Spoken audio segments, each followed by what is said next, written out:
Whether you're looking for answers to specific life questions or seeking to become the best version of you possible, welcome to the Mental Breakdown and Psych Reg podcast, where we offer insight, information, and strategies based upon research and years of practice as clinical psychologists. So sit back, have a listen, and get connected with our hosts, Dr. Bernie Wilkinson and Dr. Richard Marshall. Welcome back.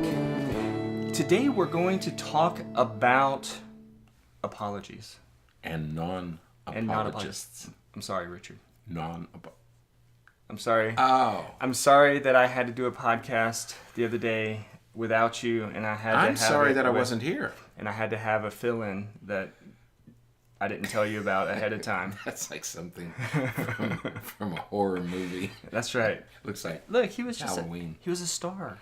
A star replacing a star. Well, I'm sorry that I couldn't. How's that? I'm good. sorry that I couldn't be here. Yeah. I'm sorry that I wasn't here. Yeah. Yeah. That's nice. Thank you. Thank you. So today we're easy talking it is? about We're just modeling. that.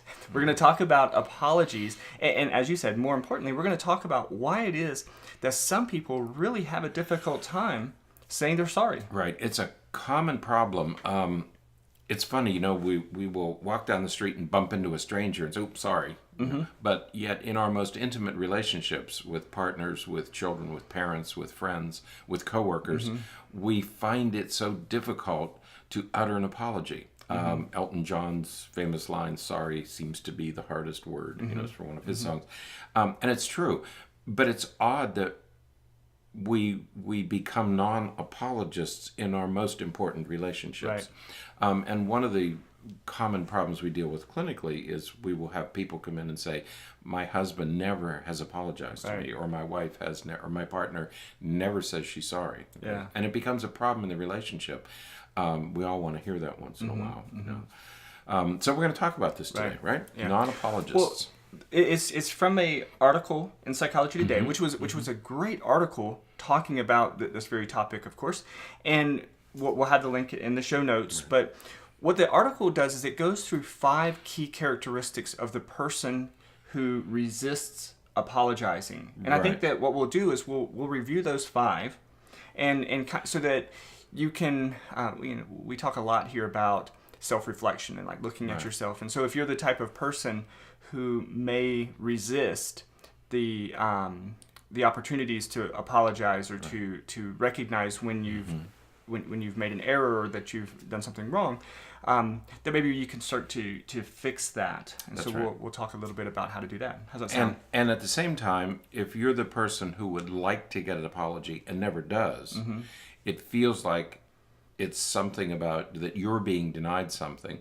That's probably not the case. Right. It probably is that the person who's not apologizing to you has, I don't want to say has the problem, but the problem doesn't reside in you. There's nothing wrong some with barrier you. that's keeping them from doing it. That's right. That's right. And it's not about you. Right. It's about whatever is creating the problem in them. And if you understand their reluctance, it's going to be much easier for you as a couple to deal with it. Right. Whether it's your children or a spouse or a coworker. Right. If you understand why some people can't apologize, it'll make it much easier for you to accept non-apologies and to figure out what to do about it.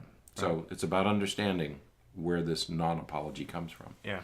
So the first key characteristic of a person, a non-apologist, a person who doesn't, is that they have a really difficult time differentiating the need to apologize from their identity, their self-esteem. That's right. They don't separate their action, I'm sorry I did that, from their character, from their person.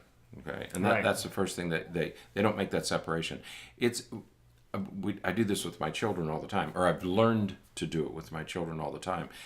It's okay for me to apologize for what I did. It doesn't make me a bad parent. Right. Okay, and I think that's the distinction. Yeah. But non-apologists Have a feel like difficult it time makes with them a that. bad person. Right.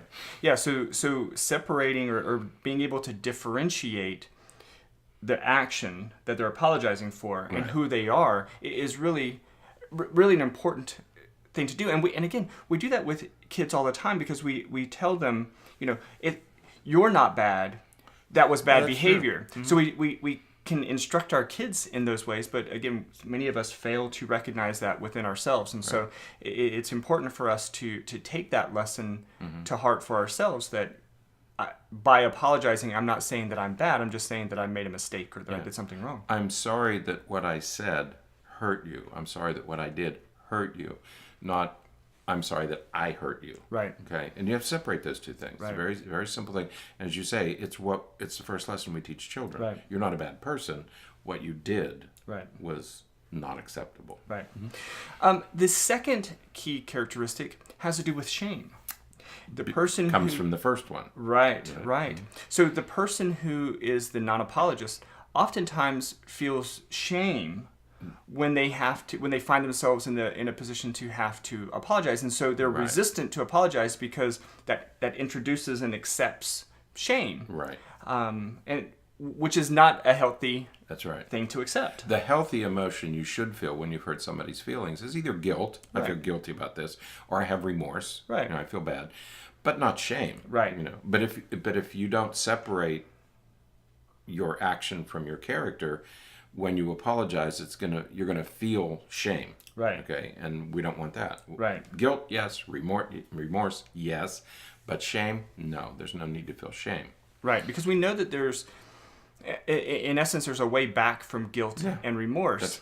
But when we feel shameful, that's sort of a little bit farther down on that spectrum than we really want or need to go. And again, if that's the tendency that you feel when you apologize, is that you feel shame, then again, you need to really do some introspection and really think about why you're feeling shame, because feeling shame oftentimes is rooted in a sense of lack of ability, lack of competence, lack of character. And so if you're feeling shame, we need to figure out what it is you feel you're lacking, so that we can build those skills and help you not feel shameful about actions and things. If I make a mistake doing something and I feel ashamed, I'm sort of assuming that or taking on the fact that I should have known differently, and man, I'm an awful person for not knowing differently, when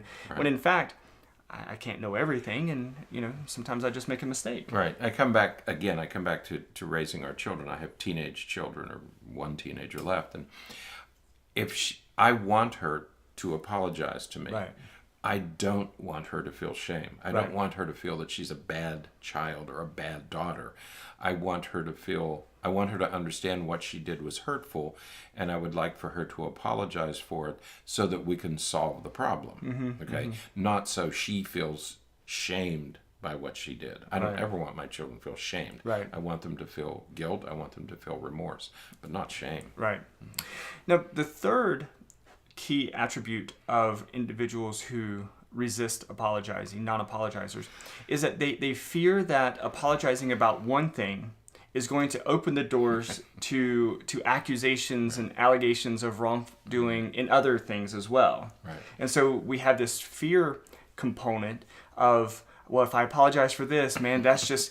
He's going to open up the floodgates. Wow, I'm going to have to be apologizing for everything. That's right. The other person is then going to open up the gates and say, well, while you're apologizing, well, about this and this and that. That's probably not going to happen. That's why I'm smiling, because it's a low probability catastrophe, so don't worry about that. But again, if you're the person who would like to have an apology, remember, the other person is thinking that, geez, if I apologize, the other person's going to give this whole laundry list of things that I need to apologize about. It's probably not going to happen.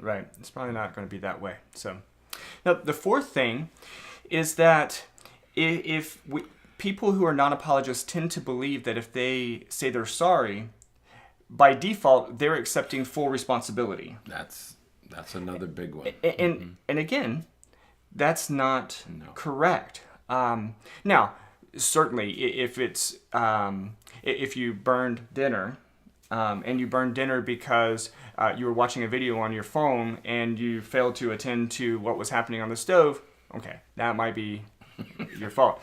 You're still sorry about it. You still maybe have some grief or remorse or something like that, or guilt or remorse or something about that.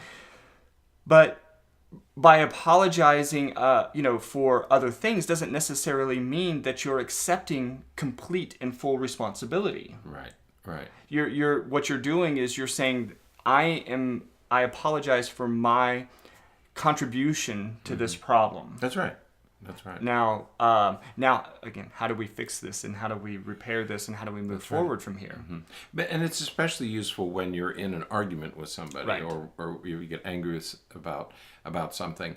All you're saying when you apologize, you're simply accounting for your contribution. Right. Okay. You're not accepting full responsibility. Right. Okay. And many non-apologists make that assumption, but we know that assumptions Yeah. can lead to. Yeah. So that's a faulty assumption. Right. Okay, that's a cognitive distortion. Right. And you need to get rid of that cognitive distortion. That by apologizing, you're somehow assuming full responsibility for everything. Right.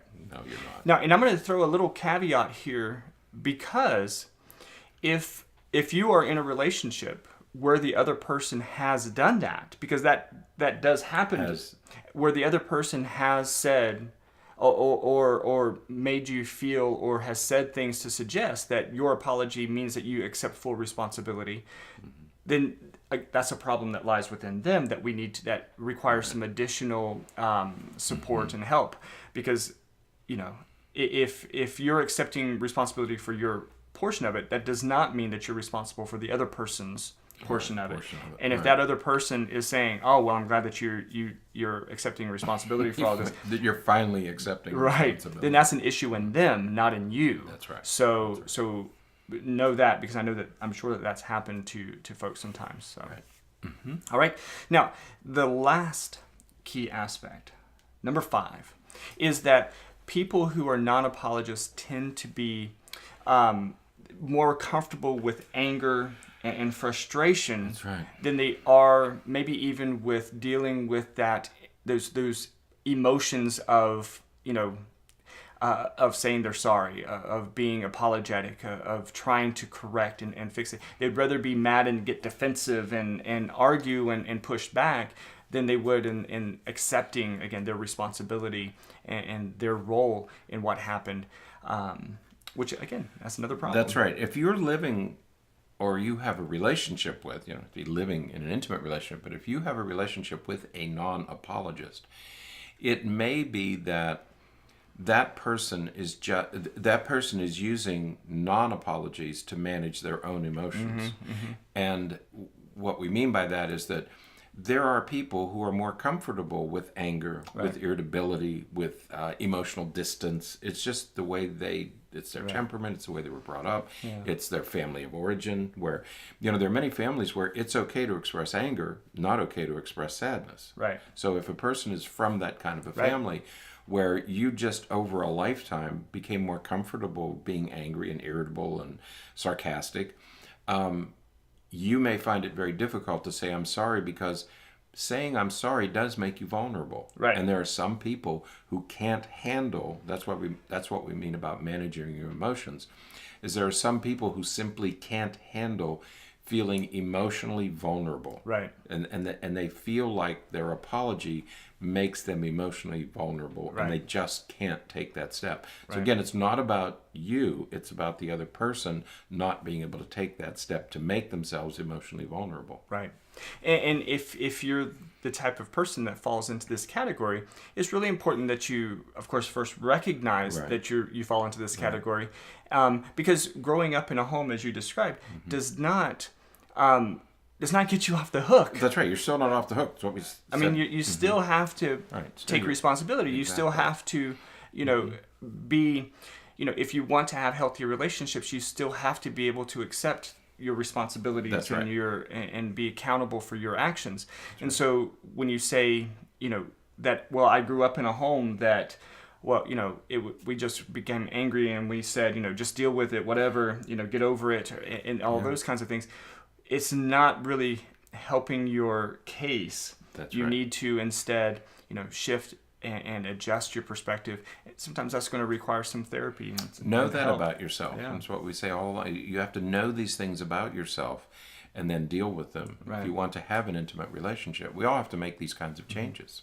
Yeah, I think that one of the things that certainly has become a recurring theme in some of our more recent podcasts is the critical ability to practice insight. That's right. To be able to look within and figure out who I am, what I'm doing, and how what I'm doing affects other people. You're right. I don't know whether I was less aware of it in years past or whether something is happening. The zeitgeist is changing.